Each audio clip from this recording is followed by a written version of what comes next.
Maqaa gooftaatiin bineensa namaa namni gara bineensaatti jijjiiramu jira. Ani gonkumaa argees dhaga'ees hin beeku kun ajaa'iba.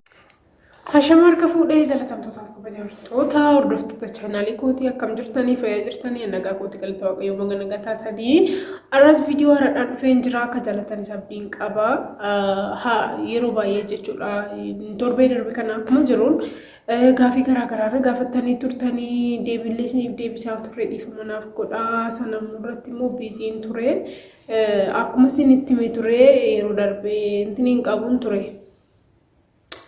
Charging ibsaanin turre naannoo keenya soo kanaaf isiniif deebisuu hin dandeenye gaafii keessanillee hedduu isaa dagadheen jira kaanii warri yaadattanii immoo osoo yaadachiisanii baay'ee natti tola garuu kan beeku immoo isiniifaan dabarsa jechuudha isiniifaan hojjedha jechuudha. Egaa kaleessa jechuudha osoo wanta ta'ee jiru wanta dhaga'e wayitii torbee lama dura wanta uumameedha jechuudha. Dur jechuudha yeroo naannoo keenya yeroo jalqabaaf garuu baay'ee dhiifamanaaf godha oduu addaan kutuu dura oduun jedhin waan gara oduu biyyatti seeneef yeroo jalqabaaf gara chaanaalii kanaa kan dhuftan subscribe gochuudha maatii akkasumas mallattoo bilbilaa yookiin immoo daawil milikitii gaddu godhaan yeroo hundumaa viidiyoon kiyya atattamaan akkuma nan gadhiisin akkasiin biraa ga'u godhuu ni dandeessanii namoota bilaatiif illee sheerii godhuu ni dandeessanii yeroo isinitti tolee waa tokko barattanii isiniin jechuu barbaada akkasumas immoo ijoolleen Oromoo please wal jajjabeechuu dagatina ana qofa osoo hin taane ijoollee afaan Oromiifaatiin chaanaalii garaagaraa hojjetan wantoota garaagaraa hojjetan please subscribe godhuudhaan jajjabeessaa isiniin jechuu barbaada. Taansee jechuudha gara ergaa kiyyaatti isinii darba. Ergaan kiyya maal seetanii yeroo darbe jechuudha torbee lama dura wanta ta'eedha miidhuma kanarraa hin dhaga'e dur wanta kana yoo odeeffamu naannoo keenyatti dhaga'an ture amma garuu miidiyaa irratti jechuudha seerumaan wanti akkana qomna garii dhanaasaa'amaa jira waan ta'eef baay'ee tokko na dinqisiisee na ajaa'ibsiisee maaliif duraan daa'imummaan isaa yeroo namni wanta akkanaa jira namni akkanaa jira yeroo jedhan nan dhaga'an ture.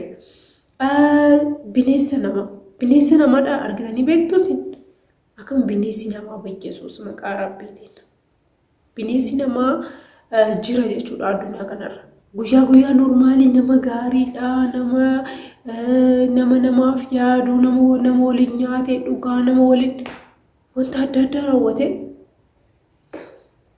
maqaa Yesuusitiin halkan keessa sa'aatii 7-8tti immoo akka gara bineensaatti jijjiiramu maqaa waaqayyootiin achumatti nurraa qabu garuu wanta akkasii jiraachuu isaatti ani baay'ee tokko sammuu kiyyaa waan baay'ee yaadutti ka'e dhugaa waaqayyoo jechuun daa'imummaadhaan jechuudha yeroon baradhu naannoon ani dhaladhee guddatte itti ollaa miti garuu xiqqoo siqeetoo dubartiin takka budaa warra jedhaman jechuudha namoonni tokko iji isaanii kan nama miidhuu danda'an budaa jedhamanii waamaman ani hin beeku garuu dhiifamana godhaa warri wanta akkanas amala akkatu danda'u yookiin immoo isin ilaallatu jechuudha dhiifamanaaf godhaa ani waan argee yookiin dhaga'ee hin beekneef baay'ee tokko na dinqeeti baay'ee tokko ajaa'ibsiifadheetiin kana ani isinitti odeessuu barbaadu jechuudha. So nitittiin kun halkan abbaa manaa ishee biraa bukkeedhaa ka'uudhaan iddoo biraa naannoo biraa deddeemtee dhufteetti deebiteetoo ganamarratti gara manaatti deebite jedhan. Inna oduu dhumanatti fakkaata malee normaalii durbitti seera nan beekaa akkasitti daa'ima mana hin dhoksu ture duraan garuu agas maraa ani dhugaadha jedhee fudhadhuun ture jechuudha. Garuu warri ollaashee halkan akka ishiin kaatetoo akkuma bineensuma taate jechuudha rifeensa ishee kana buqqistee ofirraa lafa geetti sana booddee normaalii luka afuriin deemtee bineensa taate jechuudha.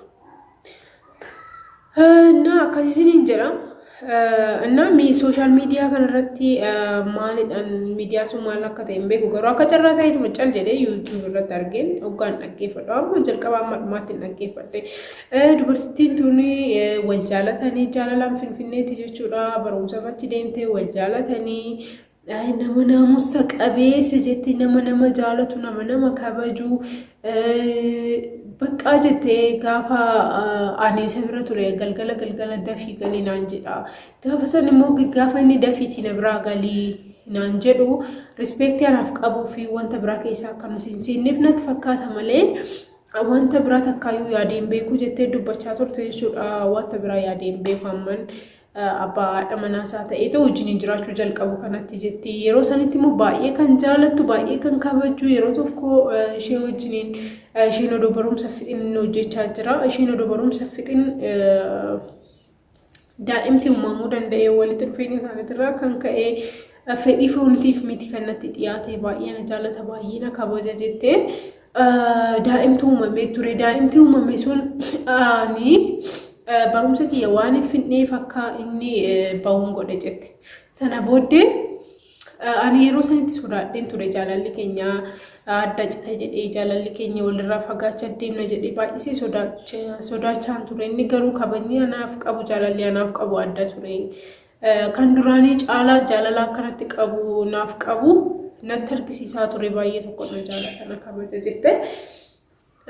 Inna wajjiniin jiraatte sana booddee isheenis barumsa fixee hojii jalqabe jettee sana booddee immoo erga hojii jalqabee booddee bakka jaalalli walitti dhufeenya keenyarraa kan ka'e innillee akkanaan isa itti heerumuuf na gaafate innillee isa itti heerumuun barbaada waan ta'eef odoon turiin akkuma hojii qabadhee walitti heerumna jettee.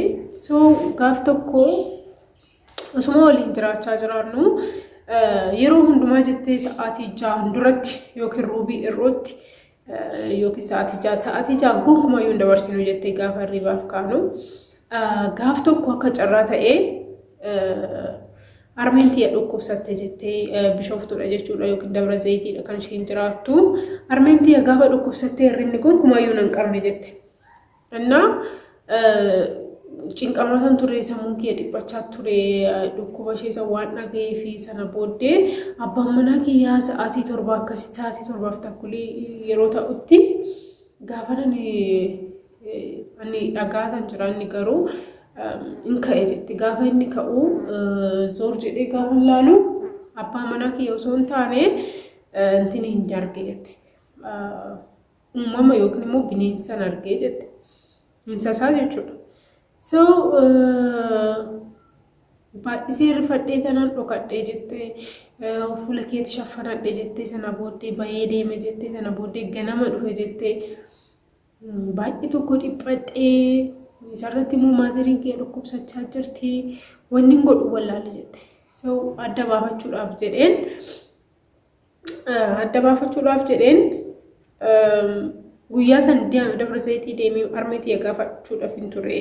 Garuu baay'isee sammuu kiyya keessatti yaaddoo yookiin dhiphina waan natti uumeef waan san adda baafachuun qaba jedhee waan yaadeef guyyaa sanillee armee bira hafeen isuma bira bule jette.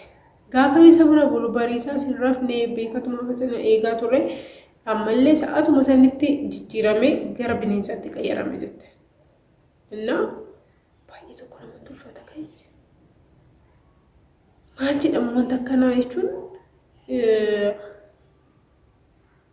uumama bineensa namaati. Mana amantaallee deemee gaafan gaafadhu wanta karaatu na qunname jedhanii gaafan gaafadhu bineensa namaati malee inni bineensa namaati naan jedhanii maqaa gooftaa Yesuusitti nan waan akkana dhugaas hin jedhe.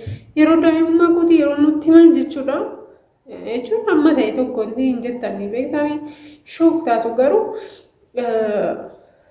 agas mara wanta sinirra ga'ee beekne waan ija keessanii argitanii beekne waan ta'eef homaa tokko isinitti fakkaatu. Innaa sana booddee ishiin ittan himee jette. Okay gaafa lammataa arragaaggatee sana booddee gara bishooftuu deemee dabra zayitiitti galee armeetii gaafadhe maal jedhee bira deemuu didee armeetii dhukkubsachaa jirti dhufuu hin danda'u maal jedheeni ture. Ergasiitii garuu jette bakka baay'een jaaladha dhiisuudhaaf baay'een jaaladha nama gara namaatitti gaafa jechuun namummaa isheen beektu abbaan manaa ishee beektu sun baay'ee jaalataa baay'ee kabajaanii argaa jirtu. Dhiirri yeroo kana kabajaa fi jaalala kan namaaf qabu miti. Dhugaas hin jedhu parsantii 100 keessaa meeqaaf meeqa jechuudha. Kan jaalala dhugaas hin jaalatu kan akka namaatitti yaaduu danda'u keessattuu Itoophiyaa keessatti jechuudha. Dhugaas hin jedha dhiirri shamarree takka irratti shamarree biraa daa'ima isaaniitii irratti kan shamarree biraa oduu daa'ima afaan mana qabanu deemanii shamarree biraa waliin ciisuudha rakkoon isaanii so nama gaarii nama qajeelaa argachuudha baay'ee ulfaataadha jechuudha sa'aatii kanatti so isheen jaalala guddaa qabdiif waan ta'eef ittan deebi'ee jette itti deebi'eetan garuu wanta ta'aa jiru kana beekaan jira halkan hin jijjiiramtaan jedheen jette sana booddee gonkumayyuu qaajaa jirta malee ani gonkumayyuu hin jijjiiramnaan jedhe jette gaaf tokko halkan bahee akkasumas jijjiiramee bineensa ta'e bahee achumaan bahee hin deebine jette badeera jette so waan akkana warri dhageessanii beektan waan akkana waan warri naannoo keessanitti beektan maaliin dhanni maaliin jechuun manfasiidha maalidha wanta akkana dhugaa rabbii namni akkamitti bineensa ta'a maqaa gooftaa Yesuusitti kun kan cabee haa ta'u dhugaa rabbii hafuura badaadha so waaqayyooni beekan namicha kana seexanatti fayyadamaa jira jechuudhaaf beeku seexan karaa garaagaraatiin addunyaa kanarratti namootatti fayyadamaa kan jiru garuu waaqayyo wanta akkanaati irraa isin eegu mee koomentii jalatti wanta akkanaa jira warri hubattan jechuudha yaada akkasii warri hubattan warri beektan akkas jedhaati gargar baasaa ifa baasaatiin natti himaa galatoomaa turtii gaarii waaqayyo bineensa namarraa isin eegu waaqayyo nama qulqulluu isinitti haa qabu turtii gaarii yeroo jalqabaatu gara chaanaalii kanaa kan dhuftan subscribe gochuudhaan maatii akkasumas mallattoo bilbilaa gad tuquudha yeroo amma viidiyoon dadhabee akkasiin bira ga'u godhaa turtii gaarii